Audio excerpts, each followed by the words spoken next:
నమస్తే NC news కి స్వాగతం. నా పేరు నిఖిత. ముందుగా హెడ్లైన్స్.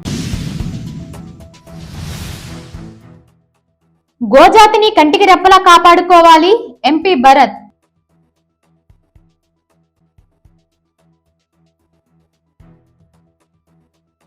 హిందూ సనాతన ధర్మాన్ని కాపాడాల్సిన బాధ్యత అవసరం ప్రతి ఒక్కరిపై ఉందని YSR Congress party parliamentary chief Rajahmundry MP Margani Bharat Ram విజ్ఞప్తి చేశారు. శనివారం వైకుంఠ ఏకాదశి పర్వదిన సందర్భంగా నగరంలోని ఆర్యపురం శ్రీకృష్ణ చైతన్య మిషన్ మరియు ఆశ్రయంలో ఉత్తర ద్వార ప్రవేశ కార్యక్రమాన్ని ఎంపీ భరత్ మోనా దంపతులచే ప్రారంభింపజేశారు. శ్రీకృష్ణ చైతన్య మిషన్ నిర్వాహకులు ఎంపీ దంపతులచే ప్రత్యేక పూజలు చేయించారు. పండితులు వేదాశిష్యులు అందజేశారు. ఈ సందర్భంగా ఎంపీ భరత్ మాట్లాడుతూ, మన హిందూ సంప్రదాయంలో గోవులను దైవంతో సమానంగా పూజిస్తామని, శ్రీకృష్ణ భగవానుకి గోవులంటే ఎంతో ప్రీతి అని, అటువంటి గోజాతిని కంటికి రెప్పలా మన బిడ్డలా మాదిరిగా కాపాడుకోవాల్సిన అవసరం ఎంతైనా ఉందన్నారు. గోవులు కబేలాకు తరలించకుండా కాపాడుకోవాలని పిలుపునిచ్చారు. గో సంరక్షణార్థం అటవీ భూములు, దేవస్థాన భూములను గోశాలలుగా మార్పు చేసి వాటిని కాపాడాల్సిన అవసరం ప్రతి ఒక్కరిపై ఉందన్నారు. గోవులను దత్తత తీసుకునే విధంగా కార్యాచరణను రూపొందిస్తున్నానని తెలిపారు.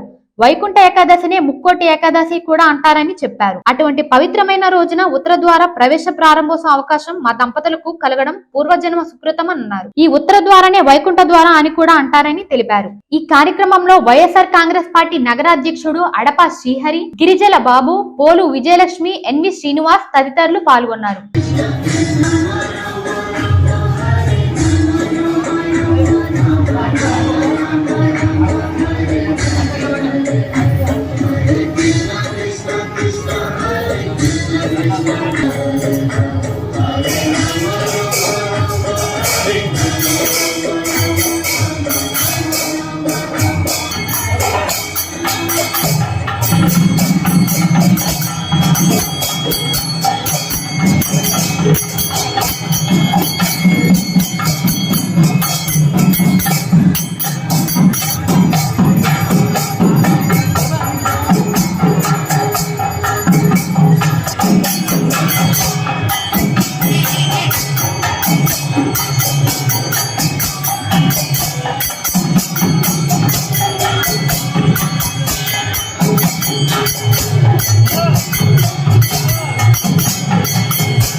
తెలుగు రాష్ట్ర ప్రజలందరికీ కూడా తొలి ఏకాదశి శుభాకాంక్షలు తెలియపరుస్తున్నాం. వైకుంఠ ఏకాదశి, ముక్కోటి ఏకాదశి శుభాకాంక్షలు. ఈరోజు ఎంతో ప్రసిద్ధిగాంచిన ఈ కృష్ణ మందిరం, మరి పెద్ద గురువు గారు పరమపదం పొంది సుమారుగా 500 సంవత్సరాలు క్రితమని మరి తెలియపరుస్తూ ఉన్నారు. ఇస్కాన్ స్థాపకులు ఇద్దరు పెద్ద గురువులు ఉంటే, ఒక ఆయన ఫారిన్ కంట్రీస్ అంతా కూడా ఎస్టాబ్లిష్ చేసి ఇస్కాన్ టెంపుల్స్ చేశారు. మరి ఇండియాలో భారతదేశంలో పెద్ద గురువు గారు చేశారని మరి పెద్దలందరూ కూడా తెలియపరుస్తూ ఉన్నారు. ఇవాళ నిజంగా మా యొక్క పూర్వజన్మ సుకృతం ఈరోజు ఉత్తర ద్వారంలోంచి అడుగు పెట్టడం, ఇది కృష్ణ మందిరంలోకి ఎంతో పాజిటివ్ వైబ్రేషన్స్ ఉన్నాయి. మరి ఈ టెంపుల్తో పాటు ఎంతో మంది భక్తులు, వేల సంఖ్యలో ఈ కృష్ణ మందిరానికి సంబంధించి భక్తులు ఉన్నారు. మరి పెద్దలు గోకుల్ టీవీఎస్ అధినేత వారి ఆధ్వర్యంలో వాళ్ళ మిత్ర బృందం కానీ లేకపోతే కృష్ణుడి యొక్క సేవలు చేసే ఇక్కడ వచ్చే ప్రతి భక్తులకి కూడా మరి ఇక్కడ దీనికి ఆనుకునే గోశాల ఎన్నో గోవుల్ని పెంచుతూ ఉన్నారు. మరి గోవు అనగానే కృష్ణుడికి ఎంతో ప్రీతికరమైన గోవుని పరిరక్షించుకునే బాధ్యత మన హిందూ ధర్మంలో, సనాతన ధర్మంలో మన అందరిపైన ఉంది. సో రేపు భవిష్యత్తు కాలంలో గోవులు అనేవి ఎక్కడా కూడా స్లాటర్ హౌస్కి వెళ్ళకుండా మనమందరం కూడా కాపాడుకోవాలి. మన ఇంట్లో మన పిల్లల్ని ఏ రకంగా అయితే చూసుకుంటామో గోవుల్ని అదే రకంగా ఆవుల్ని సంరక్షించుకునే బాధ్యత మనందరిపైన ఉంది. రానున్న రోజుల్లో చాలా పెద్ద ఎత్తున మనకి ఫారెస్ట్ ల్యాండ్స్ ఉన్నాయి, అదేవిధంగా దేవస్థానంకి సంబంధించిన భూములు ఉన్నాయి.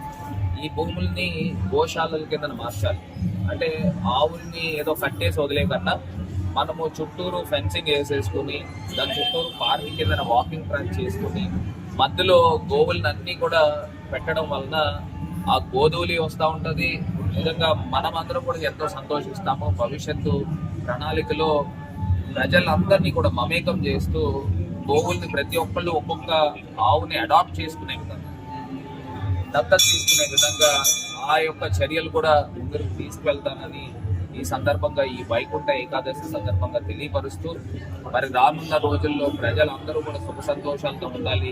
ఆ దేవదేవుడు ప్రజలందరినీ కూడా ఆశీర్వదించాలి. రాష్ట్రము పూర్వ వైభవం వచ్చే విధంగా దేవుడు ఆశీర్వదించాలని మనస్ఫూర్తిగా